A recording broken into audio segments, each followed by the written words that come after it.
Bonjour, bienvenue dans ce premier tutoriel de VDV Smart Home. Aujourd'hui nous allons parler du câble réseau IP cuivre RJ45, câble capable de supporter le transport de mes données informatiques et énergétiques. Tout d'abord, bien distinguer deux grands types de câbles. Le câble rigide d'un côté et le câble souple. Donc le câble rigide, brièvement, c'est un câble qui sera destiné à être posé dans les murs, entre la prise murale et le panneau de brassage qui se retrouve dans le tableau de communication B ou coffret, et de l'autre côté le câble souple qui lui est destiné à la fabrication de cordons de brassage RJ45. Pour la fabrication de cordons, on utilisera du câble souple qui est un diamètre de câble inférieur au câble rigide. On parlera d'AWG26 pour le câble souple et AWG22 ou 24 pour le câble rigide. Donc le câble souple ici présent, sur lequel on montera un plug mâle RJ45, donc on distingue bien les 8 contacts. Donc on peut retrouver des cordons blindés, non blindés, différentes couleurs, catégories. On reviendra là-dessus dans un prochain tutoriel. Attachons-nous aujourd'hui donc au câble rigide. Donc câble rigide sur lequel on viendra poser un connecteur femelle RJ45. Donc ici blindé. On préconisera du blindé pour le marché européen. On retrouvera du non blindé plastique type UTP sur le marché nord-américain, voire anglais. Donc il se compose d'un connecteur, d'une partie ici à droite sur lequel on retrouvera le schéma de câblage EIA, TIA, A ou B en fonction. Nous reviendrons dessus sur d'autres topics. Et enfin le câble rigide. Câble rigide sur lequel on posera le connecteur sur la prise murale ou dans le panneau de brassage. Petite précision. On ne pourra en aucun cas poser un plug mâle sur un câble rigide, étant donné cette différence de diamètre. On pourra retrouver dans le commerce chez certains fabricants des plugs mâles pour câble rigide, beaucoup plus onéreux et plus délicates à installer puisque beaucoup plus de risques de perte.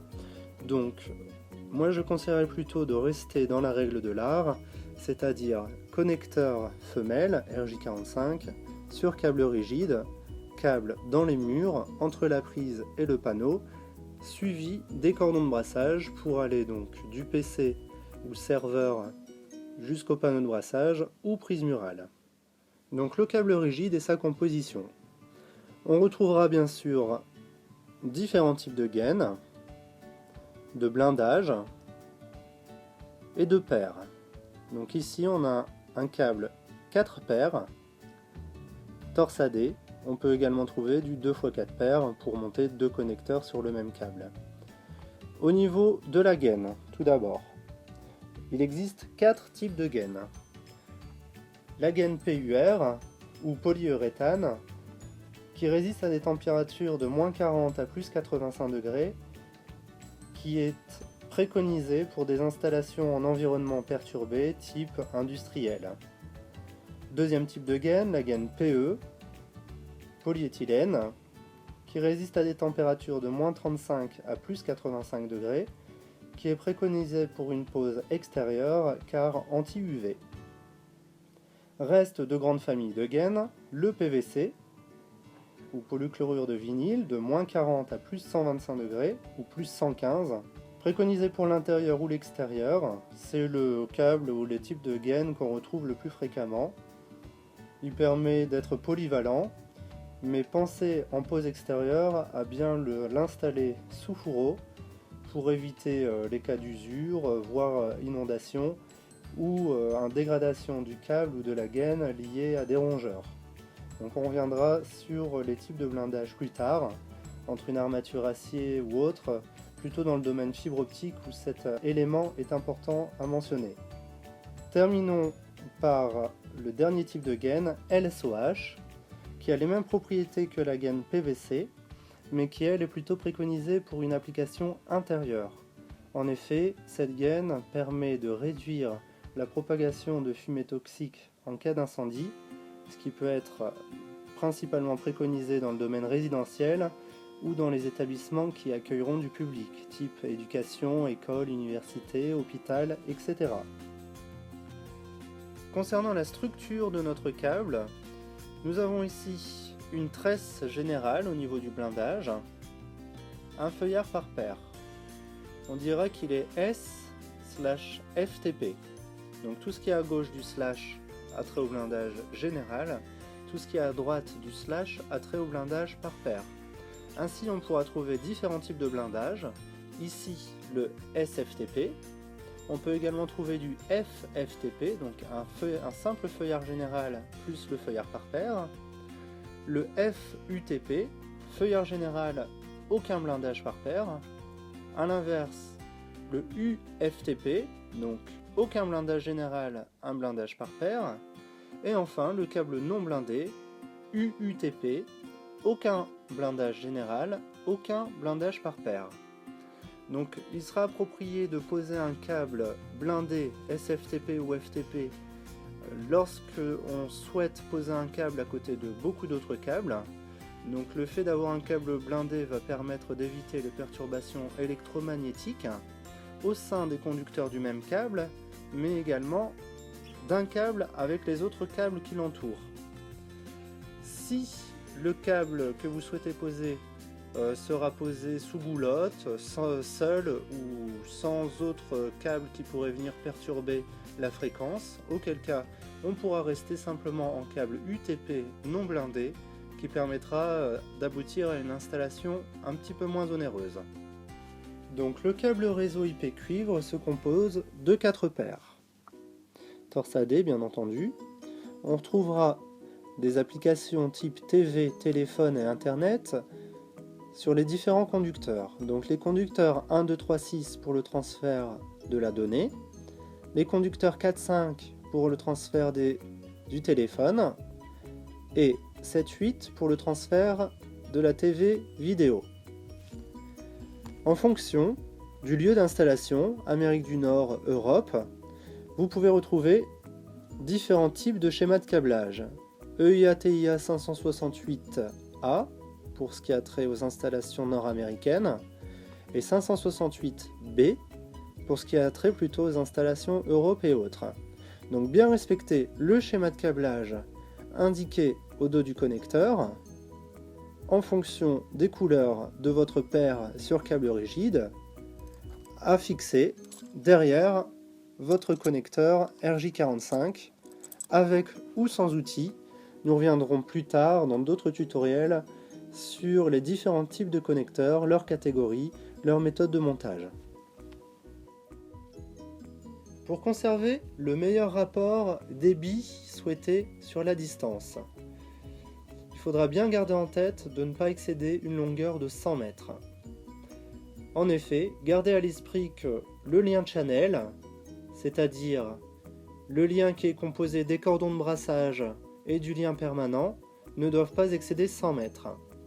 Donc le lien permanent, c'est simplement le lien qui sera entre la prise murale, sur lequel on aura monté le connecteur, câble rigide jusqu'au panneau de brassage, constitue notre lien permanent.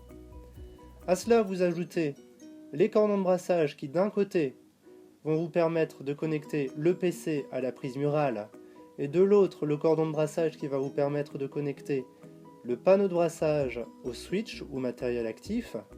Tout ce lien, permanent plus cordon de chaque côté que constitue le lien channel, ne doivent pas excéder 100 mètres.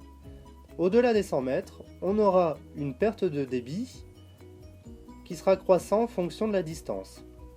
Auquel cas, il faudra ajouter un produit actif pour relancer le signal ou passer en convertisseur et passer du cuivre vers la fibre pour assurer le meilleur débit possible sur de longues distances. Pour conclure avec ce premier tutoriel dédié au câble rigide, nous allons vous présenter les différentes catégories existantes. Donc, les organismes de normalisation type ISO-IEC, CNELEC et TIA viennent définir le débit en fonction de la catégorie.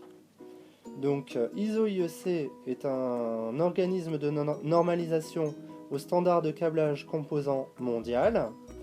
Senelec, qui lui est un standard de câblage composant Europe, et TIA, standard de câblage composant Amérique du Nord.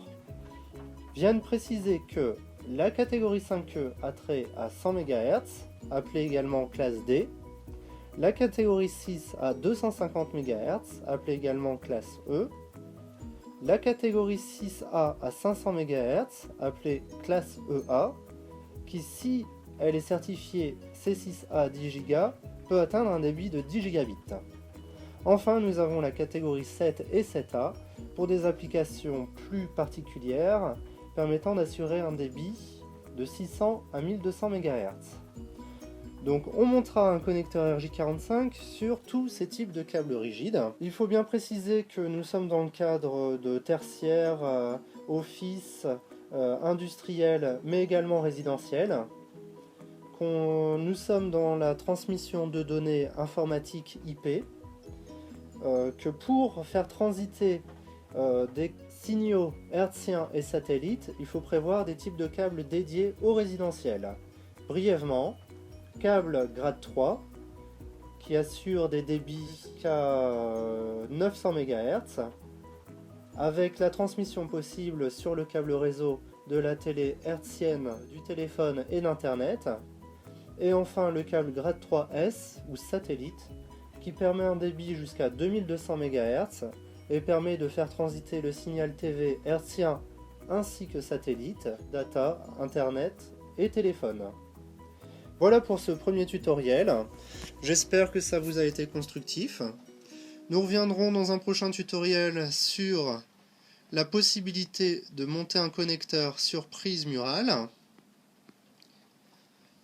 ainsi que le montage d'un tableau de communication pour gérer le transfert de vos données informatiques et énergétiques. Voilà, premier blog proposé par VDV Smart Home. À bientôt!